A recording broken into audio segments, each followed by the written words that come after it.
at the Center for Elder Law and Justice, and I guess we'll just jump right into it. One moment just for me to get my presentation up and running. Thank you for your patience.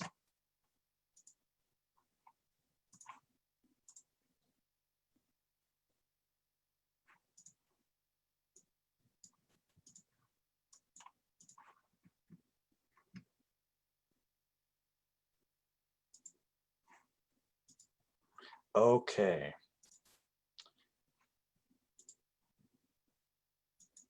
Here we are.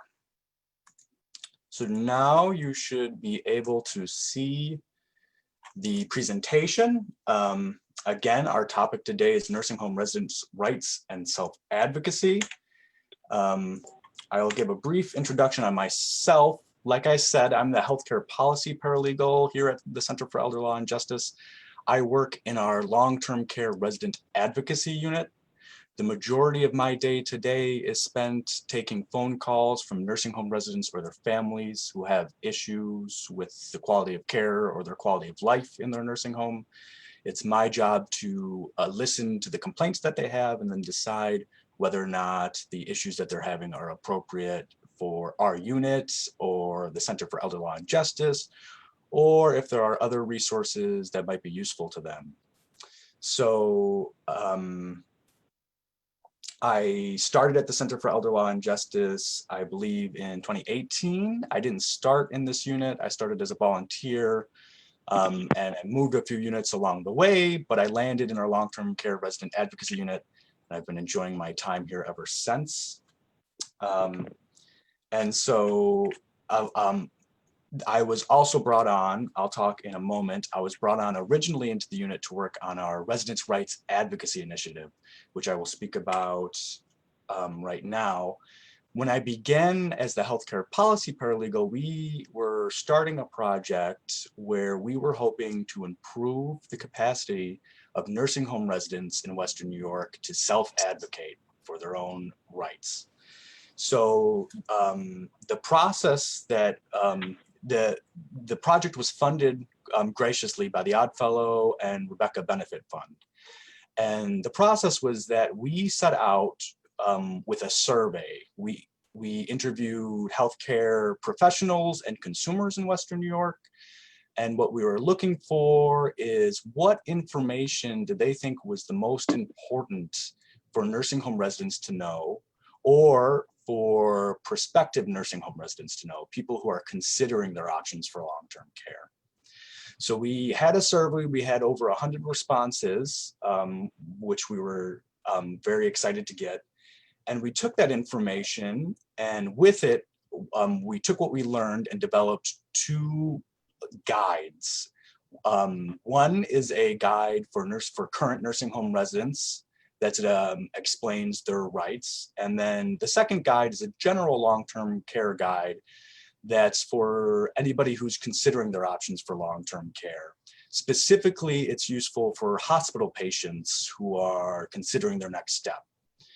I have an example of the guides here in my hand. It's a small booklet. It's about 20 pages long, and they are also available on our website.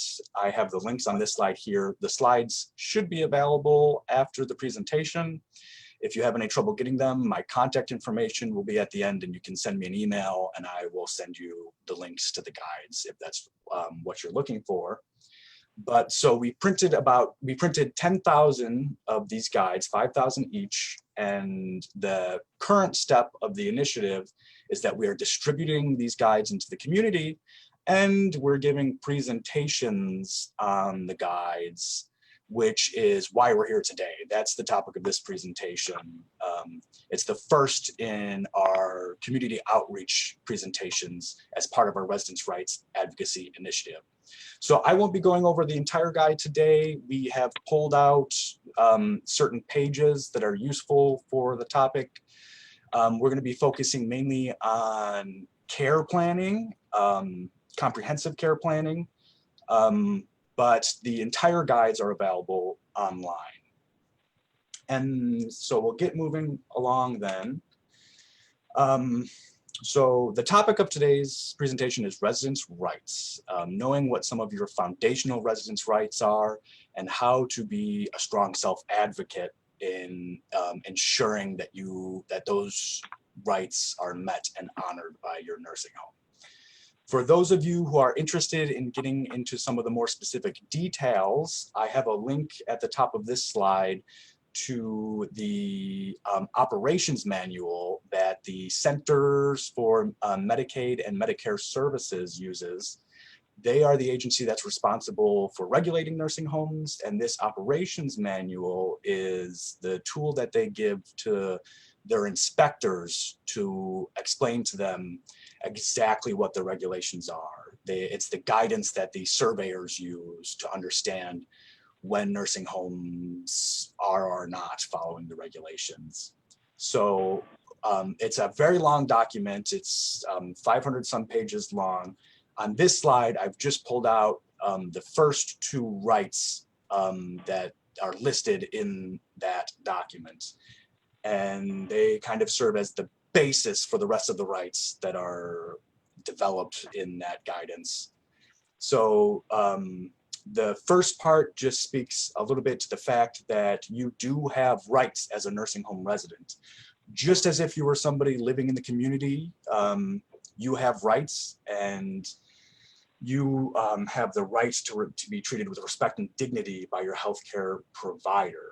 And that is written in the guidance. You know, it is a guaranteed right that you have to be treated with respect and dignity.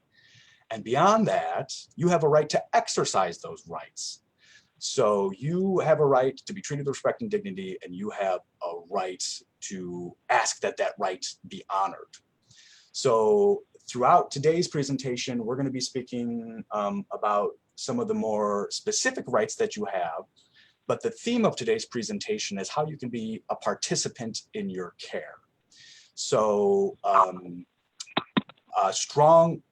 in order to be a strong self-advocate, you need to start by educating yourself on what your rights are, because if you don't know your rights, then you can't speak up for them. So this is the first page of our nursing home residents' rights guide, and it goes through in broad terms what some of your rights are as a nursing home resident. So for example, you have a right to a dignified existence.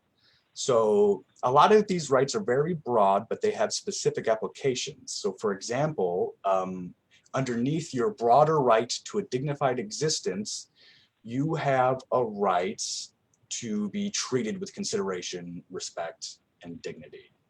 You have a right to self-determination. For example, you can choose activities, schedules, your healthcare and providers, your physician. You have a right to make decisions about your care and your life. Your nursing home must allow you to make your own decisions, and they have to keep you involved in the process of your care. You have a right to be fully informed. So this means that when there are changes, for example, to your care plan or in your medical or health status, you have a right to know what those changes are. You have a right to raise grievances with your nursing home. There's a longer page in our guide. We won't speak too much about grievances today, but there's a longer page that explains that right in our guides, which are available on our website. You have a right to access your medical records.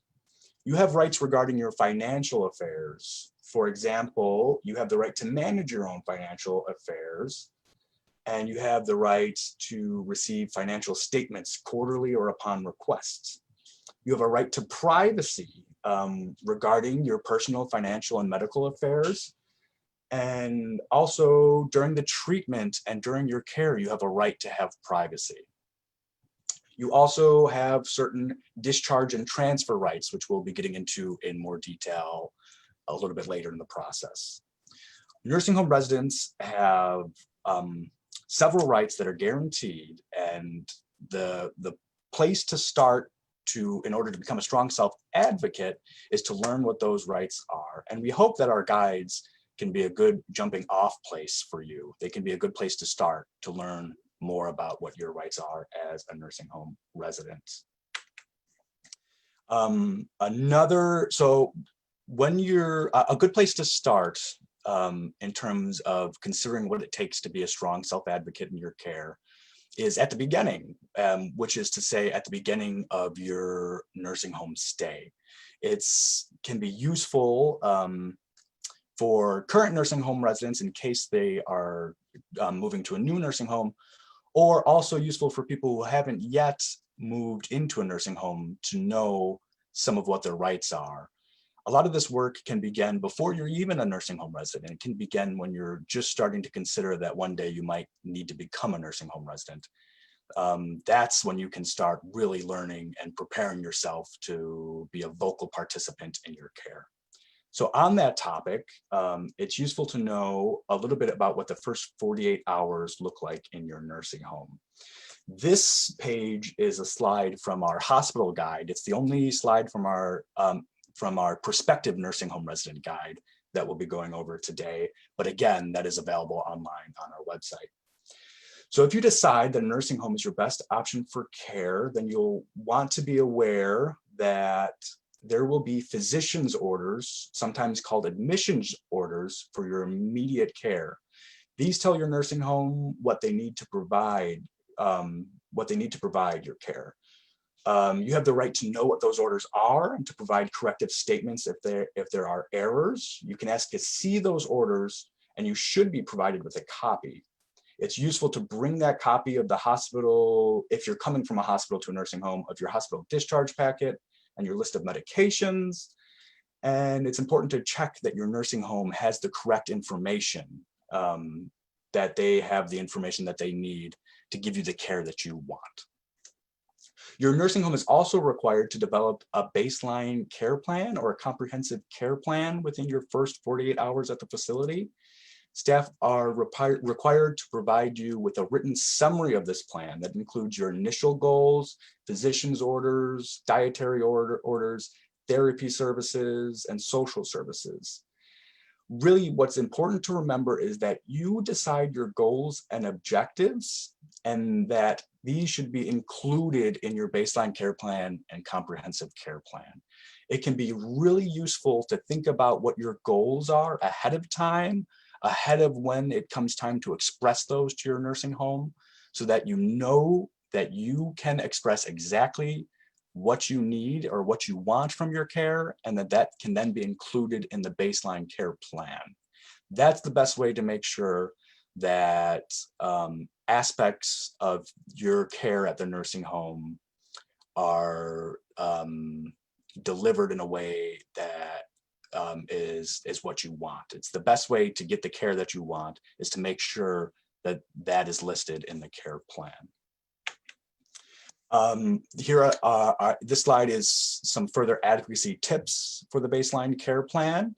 If you're going to the nursing home from a hospital, know your discharge plan from the hospital and bring a copy with you to the nursing home. Bring a list of the medications you take and those that you can't take. There is another page that we won't be going over today on medication safety in both our nursing home resident guide and prospective nursing home resident guide.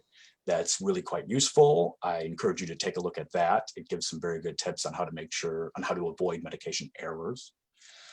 You also want to make sure that you participate. Like I said, that's the theme of today's presentation.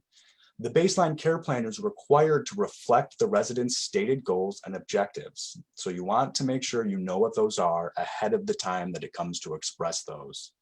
The nursing home won't be able to meet your desires if you aren't a vocal advocate for yourself in expressing what those desires are.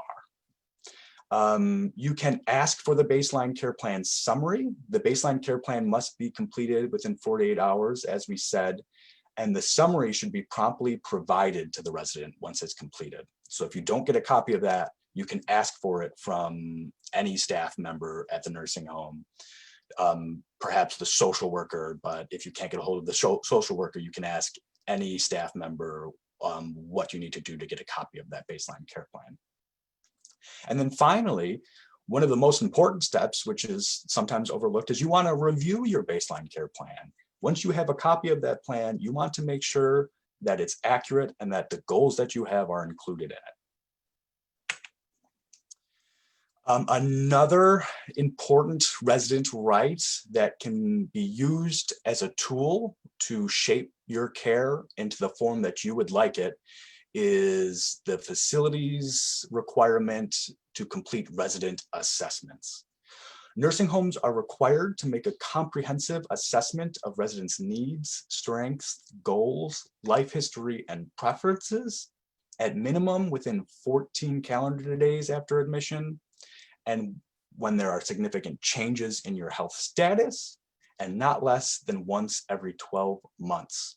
On this slide, you'll see a list of all the things that an assessment must include, and this can serve as a sort of checklist to you to identify the things that you're going to want to express about your needs when you are sitting in a care plan meeting, for example.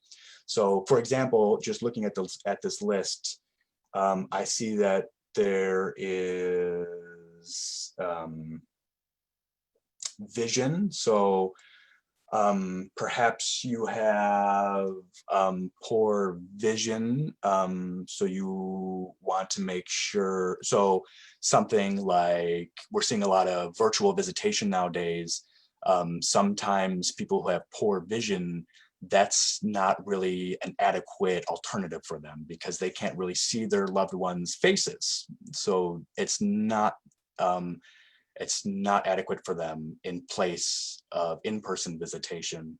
So something like that, you could try to include that in your care plan. You can care plan around the different accommodations that you need to be comfortable in your own home, because it is your home. So like I said, the slide should be available after today's presentation. You can take a look at this list and go through it point by point and think, how does this apply to me? What do I need to express to my nursing home to make sure they understand my needs on this topic? And this is another set of pages from our nursing home resident rights guide, and it is on the topic of care planning participation, which is really the theme of today's presentation. It's how you can use care planning as a self-advocacy tool. So every nursing home is required to provide person-centered care planning, which means that your care is focused on your individual needs. You should have control over your treatment options and daily life, and your nursing home must understand your care preferences. So some advocacy tips for care planning. At any point in the care planning process, you have the right to be included, to choose who participates and in what role. You have the right to request a care plan meeting, to establish your expected goals and outcomes, to choose the type, amount, frequency, and duration of your care, to see your care plan within 24 hours of requesting to see it. You have the right to have a copy of your care plan within 2 working days of requesting it. You have the right to request changes to the healthcare plan, to the care plan, to be informed ahead of time about changes. So your nursing home can't make changes to your care plan without letting you know or getting those okayed with you. They can't change the medications that you're taking, for example, without letting you know ahead of time and making sure that that's okay with you and that's what you want in your care. You have the right to sign your care plan after significant changes to show that that's what you wanted and that you're approving this new plan of action for your care. And you have the right to a care plan meeting every 3 months, and again, after significant changes to your health. So you have the right to a care plan meeting every 3 months so that you can update your care plan and you can make sure that it's shaped in the way that you want it to be shaped. But also, if you have some significant change to your health, if you've had a stroke and gone to the hospital, for example, you have the right to then update your care plan to meet the new situation, to meet your new needs and your new goals. Some other tips that are useful during care plan meetings. Before a meeting, It's useful to ask staff how to contact your social worker or how to request a care plan meeting. It's useful to write down your questions and goals before you go to a care plan meeting, to share your questions and goals with staff before meeting to help them prepare, to ask about your condition to make sure that you fully understand it before your care plan meeting, to request a meeting time when your family or other advocates can attend. This advice is not as relevant during the time during COVID, because we know that there are some stricter regulations around visitation. And I'll speak at the end of this presentation. I will give you information for an upcoming presentation we have on nursing home visitation rights. But you can request a time when maybe your family and other advocates can attend virtually. During a meeting, it's important to write down what your doctor and other staff say. You can ask new questions during your meeting if you think of them. If you're confused during a care plan meeting, you can ask staff to slow down or explain things again. You can discuss your treatment options and your needs during the meeting. You can ask who to talk to later on if you want to request changes. And then finally, again, you can ask for a copy of your care plan. And then most importantly, after the meeting, it's important to make sure that staff are following your plan and preferences. You have a care plan and the facility should be following it. So if they're not, that's something that you'll need to be vocal about. So that's a little bit about care planning and participating in care planning. Here are some further advocacy tips for care planning. Residents have the rights. We discussed that you have the right to a meeting every 3 months. You have the right to request a care plan meeting, or rather to request a care plan meeting, contact your social worker, activities director, or ask any other staff if you can't get hold of them, how you can schedule a care plan meeting. The care plan must be based on the resident assessment that we spoke about earlier. That long list of attributes, here they are, that the nursing home has to take into consideration when they are making the plan for your care. So your care plan needs to be based on these, which is why it's useful to know what these are and to think of these from your perspective to better understand what you need to express during your care plan meeting. Services to be provided for an admitted resident must meet their needs and abilities, not the services or staffing levels which the nursing home decides to provide based on financial or other priorities. Which is to say that when a nursing home accepts a resident, they are saying that they have the capacity to care for that individual.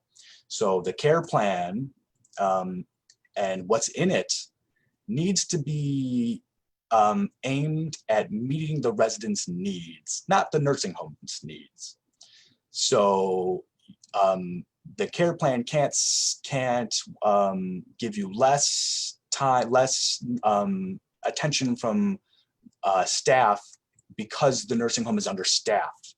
They have to give you the attention that you need to meet your needs and goals. Comprehensive care planning also includes discharge planning, which we're going to go to in a moment. And also a good care plan should be specific and individualized to the resident's needs. It should reflect resident concerns and support resident well-being. It should use a multidisciplinary team approach, which means that many different providers should be involved in creating the plan. Your therapy team, your doctor. It should be a group effort to make this plan for your care. And it should be reevaluated and revised routinely. If you haven't had a care plan meeting in many months, that's an issue. And you should try to request one, and you should make sure that it is written in a way that meets your needs and meets your goals. This next slide is on what your rights are in terms of discharge from a nursing home.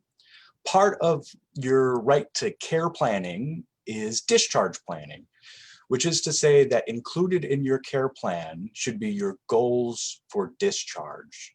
If your goals are to stay in the nursing home long-term, then that's okay, that can be in the plan. But if your goals are to return to the community, that should be included in your care plan, and the nursing home is required to do their best to help you reach that goal. If your goal is to go to a nursing home, they're also required to help you with that. Included in your right to care planning is your right to discharge planning, is your right to have a goal for where you want to go next and to get help from your nursing home to meet that goal. Now, it's important also to know, however, what your rights are when your nursing home is maybe telling you that they think it's time for you to leave and move on to your next step. So there are only 5 valid reasons that a nursing home can discharge a resident for, and every resident has the right to appeal any discharge that they disagree with. So the reasons that a nursing home are allowed to discharge a resident, or sometimes people say evict, or ask a resident to leave, the reasons that they can ask a resident to leave are that, 1, their health has improved. So you've received rehab and your health has improved, and now you're ready for a lower level of care. They can also discharge a resident if they need more care.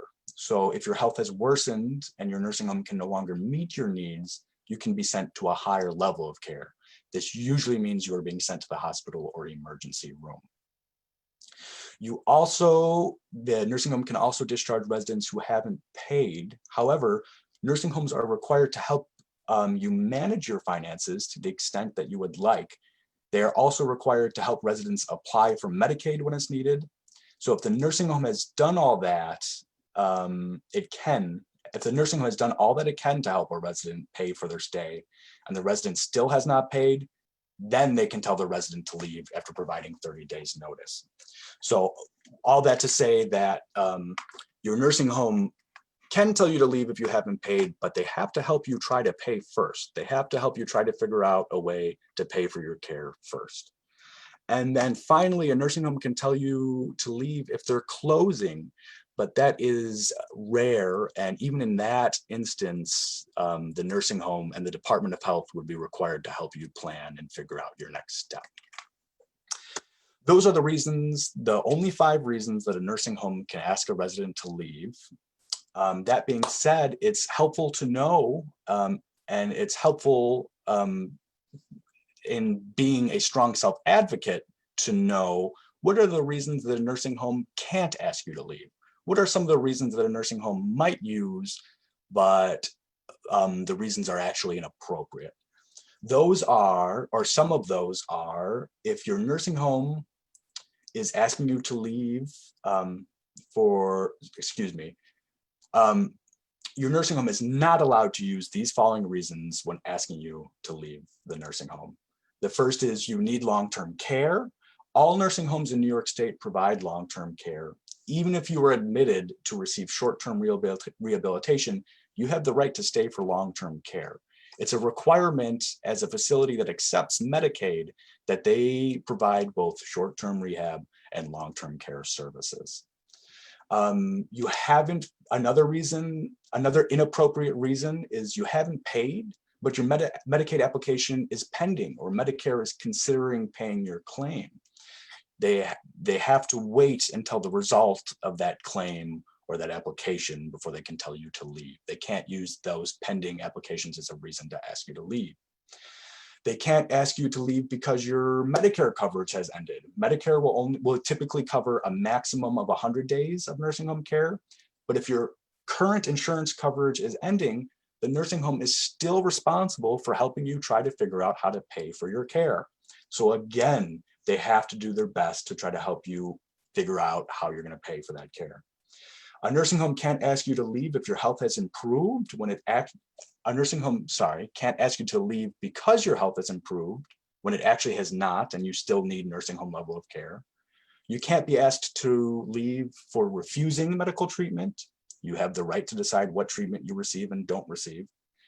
You can't be asked to leave if you filed or want to file a complaint or grievance. You can't be asked to leave if you are in the hospital. If you go to the hospital to receive acute medical treatment, you have the right to return to the first available bed in your nursing home. And you may also pay to hold the bed that you left. You can ask a staff member to provide you with your nursing home's bed hold policy. For any reason to an unsafe setting, your nursing home can't send you somewhere where you won't be safe. Part of the right to discharge planning is the right to be discharged to somewhere where you will be safe. And also part of that right is the right to orientation in your discharge, which is to say the right to know where you're going and know that you will be safe. And then the last on this list, maybe not the last inappropriate reason that there is, but the last on this list is for any reason without proper notice or during a pending appeal. So your nursing home is required to provide you with a discharge notice when they're asking you to leave, which explains why it thinks you should leave and when. That notice also explains your right to appeal your discharge. So if you think your nursing home is asking you to leave for an improper reason, then you can appeal that discharge by contacting the New York State Department of Health. And that number is listed on this slide. It's 1-888-201-4563. You could also call that, what you do is you call that number, explain that you have been given a discharge notice and that you would like to appeal that discharge. And you could also call that number if your nursing home is asking you to leave and they haven't provided you a discharge notice. That notice is required. So that's a little bit on discharge planning and the way it relates to care planning and the way it's contained within your right to care planning.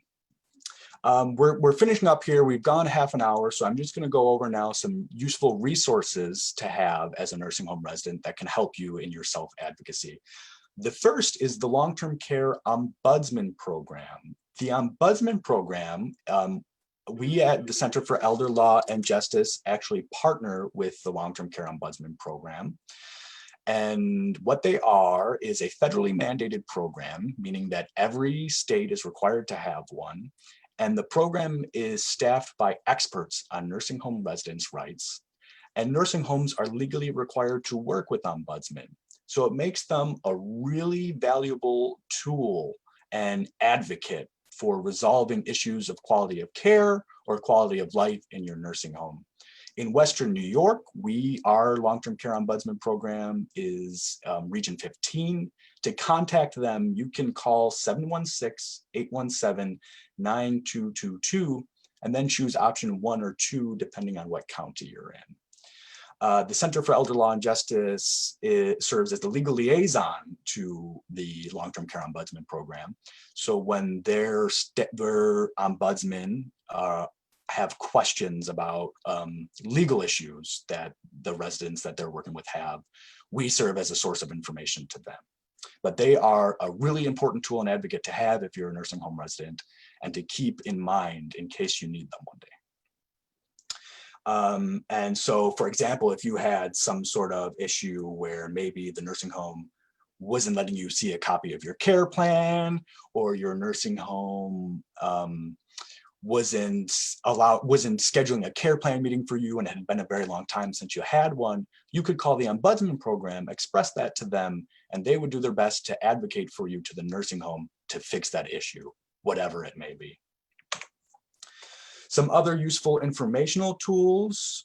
There is the Care Compare website. This is a website that gathers data that nursing homes are required to report to the federal government. And then they use that data to create a 5-star ranking system for nursing homes. So you can look up nursing homes in your area on this website and see all sorts of information on the quality of their care, their staffing levels. You can see their 5-star rating. You can see a history of citations that they have. Similar to that website, New York State has a version of a website that gives you information on nursing homes, which is the New York State Department of Health Profiles website. So you can similarly go there to get information on nursing homes in your area. And the New York State Department of Health Profiles also, I believe, has a more extensive information on citations that the nursing home might have received. Now, the next 2 informational tools are places where you could file formal complaints if you had to. We hope it doesn't come to that if a nursing home resident is having an issue.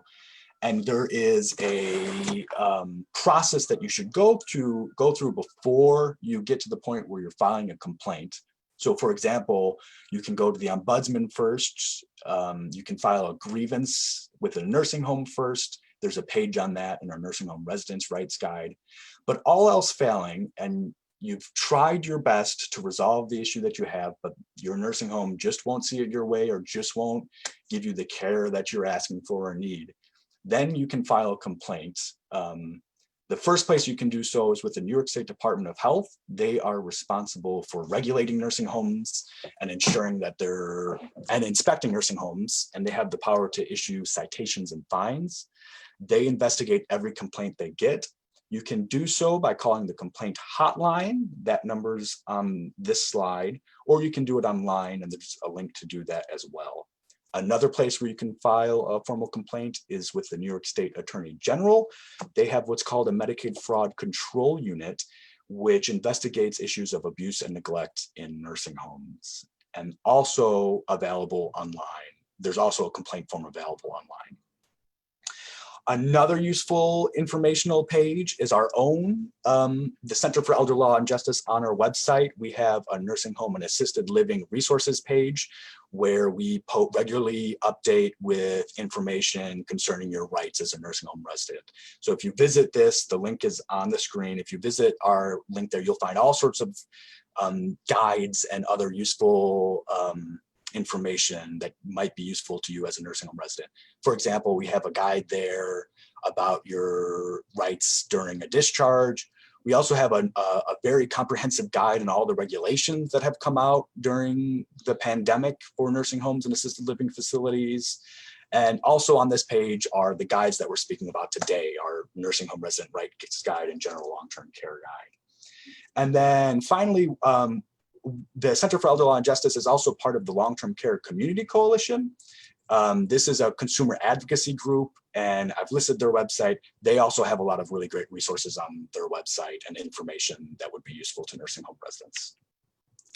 Here is my contact information. We're going to open up for questions in just a moment. I'd like to thank everybody for attending today's presentation.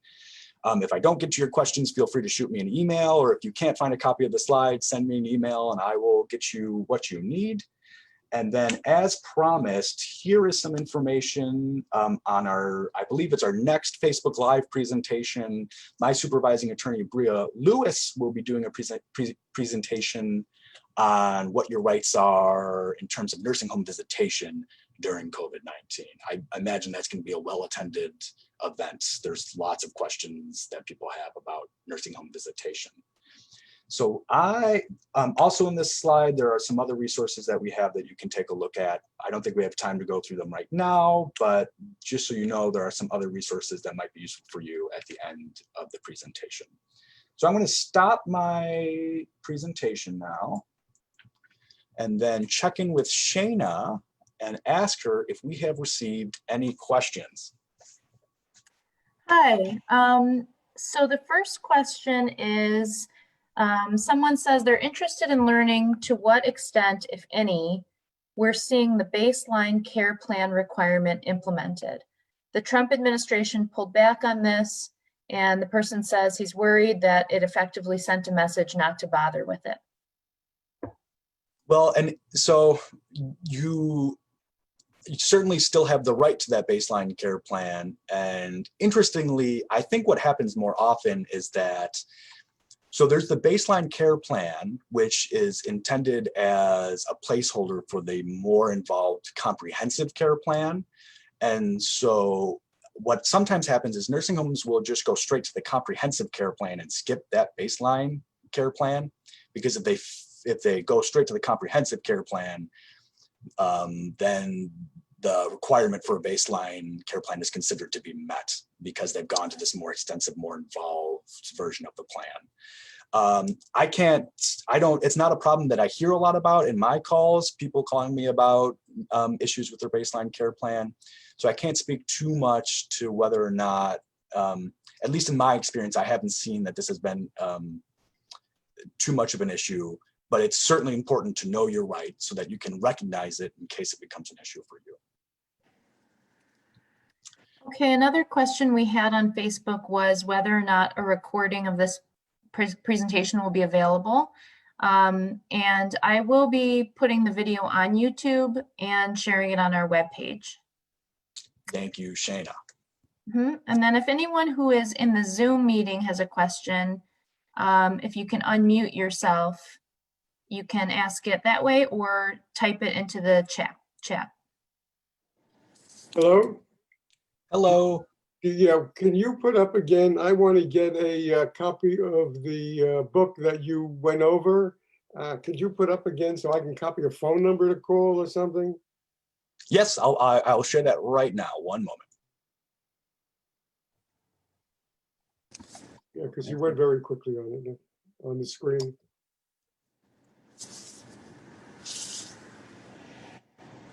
And Shayna, Ralph Miranda has a question also when you guys are ready. Myra, I believe, is the one who asked me about my contact information. You should be able to see that now. Give me a call, shoot me an email. Either of those would be fine, and I'll send you directly a copy of our guide. Yeah, no, okay, it's Harvey, actually. That's my wife. But I got the, okay, 716-853-3087, extension 257. Yeah, I'll call a little later. Thank you. Thank you. You're welcome. That's Ralph? And by the way, you did a terrific job. Oh, thank you so very much. That's very kind of you. Okay, Liam, I have one in regards to COVID now in the care plan, touching on personal care for the residents, the hair cutting, hair washing, those kind of things. We're seeing that some of these individuals haven't had haircuts in months and months and months, and the facilities aren't providing it. What's the situation or the story with that? So there is some specific guidance that has been released on that, I know, from the Department of Health. It's available in our comprehensive guidance document that I mentioned that's on our resources page. So you can look there for that information. You can also contact me directly if you have a specific concern about it. If you know somebody who's, not being groomed enough, who's not, right. Sure. You can contact me directly, and we can see if there's anything that Celjit could do or any appropriate referrals. I don't have the information right off the top of my head on what it is, but I know that salon services were resumed at some point recently. The only thing that might be changing it is the orange and red zones. When those are declared, those services might be temporarily stopped. You can please give me a call directly, and I can take a look into this for you, and I'll get you some more specific information on it if you like. All right, thank you. You're welcome. We are open for questions from people who are in the Zoom meeting. If anybody would like to unmute.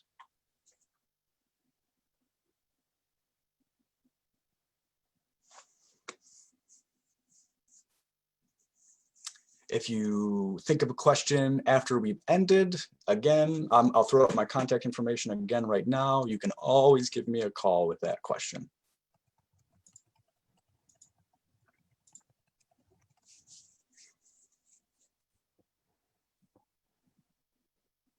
I encourage everybody to attend that visitation rights webinar. That's going to be a really useful one. And also to take a look at our guides online. Shayna, were there any other questions from the chat? No, not at this time. Okay, I'll leave it open for another few seconds here in case anybody has one.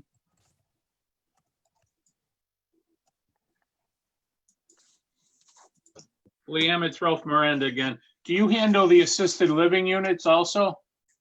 So our agency does provide some services some legal services to assisted living facilities.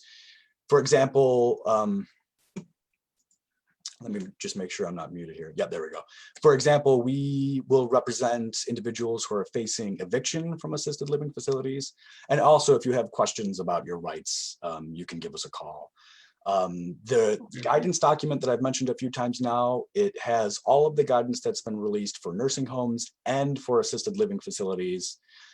Some of those regulations are the same in both, some of them are different. It just depends on the topic that you're talking about. But yes, we do provide services to assisted living facility residents. And that guidance, is that on your is the Justice Yes. Center website? Yes, I will Okay. pull that link again right now.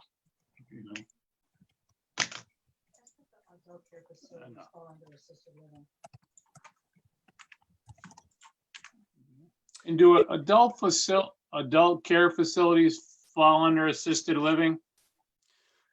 So yeah, it's a little bit confused, admittedly. First, let me just point out for you the fifth bullet here, our informational resources page. This is the link where you can find our guidance document. And if you have trouble finding it, contact me. I'll get you a copy of it. Adult care facility, so assisted living facilities are adult care facilities that have received extra licensure to provide further services. So the short answer is yes, assisted living facilities are adult care facilities, but they've just been approved to provide some more involved services. Right. Okay, understand.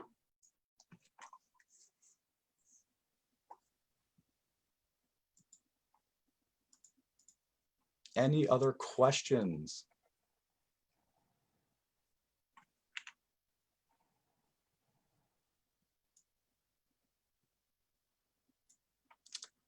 Okay, Shayna, do we feel good to come to an end Yep. here? Yep, Perfect. I think that's all we have. Thank you again, everybody, very much for attending our presentation. Again, any questions that you think about after we end here, give me a call, and the Center for Elder Law and Justice will do our best to help. Thank you so very much, Thanks everybody. very much. You're welcome. Very informative. Have a great day, everybody. Thank you.